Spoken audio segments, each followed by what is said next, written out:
Hi. I thought we'd just take a couple of minutes. I apparently have a calming effect on some people, so far be it from me to hang on to that elusive quality. Just enjoy it for myself.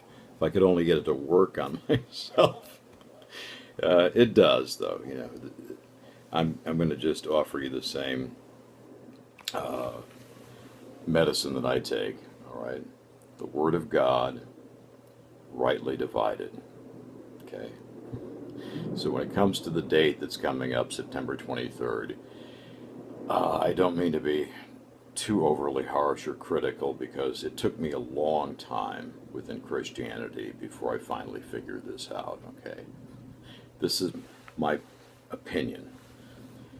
Paul was a pattern, right? This is what all the right division folks say.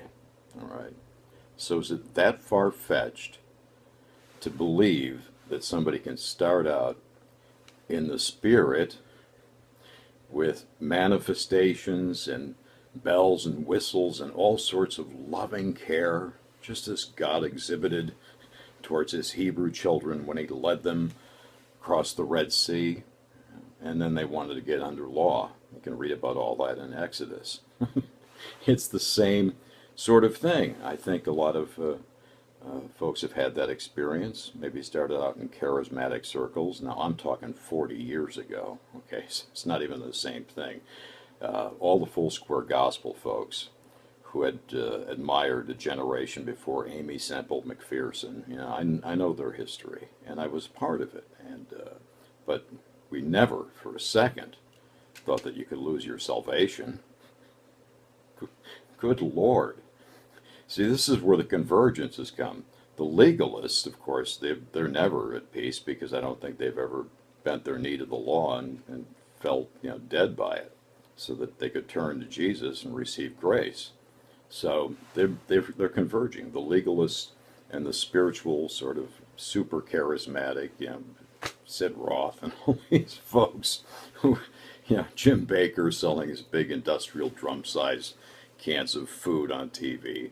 They your salvation's always in question with them because they need to keep you on a tight leash. So thankfully you've come out of that, and but really rightly divide because these people are coming at this date from that perspective. Not the legalists; they don't have any joy at all. But the ones who are claiming that this is going to be something important, and I'm not discounting that it might be something important. It is actually an astronomical event, not an astrologic, I mean, not an astrology type of thing. That goes back to Babylon. Yes, we all know that 3,000 years before Christ, the oldest religion on the planet, and its tentacles have reached into every continent. So I understand that aspect of it.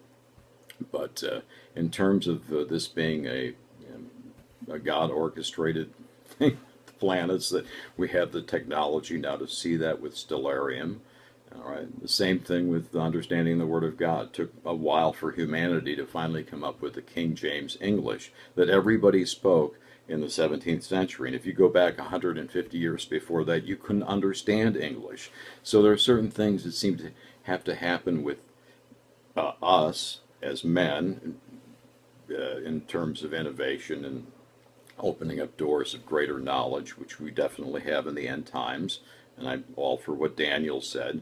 But when it comes to, they're very slick. See, this is the enemy is very slick with this stuff.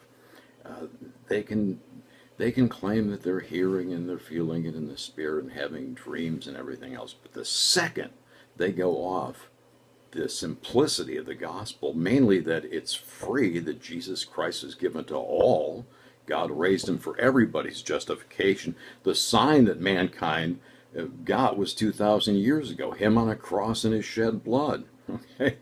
But if they're placing anything extra, especially in contingency with this event, which a lot of them are doing, well, you know, take it lightly.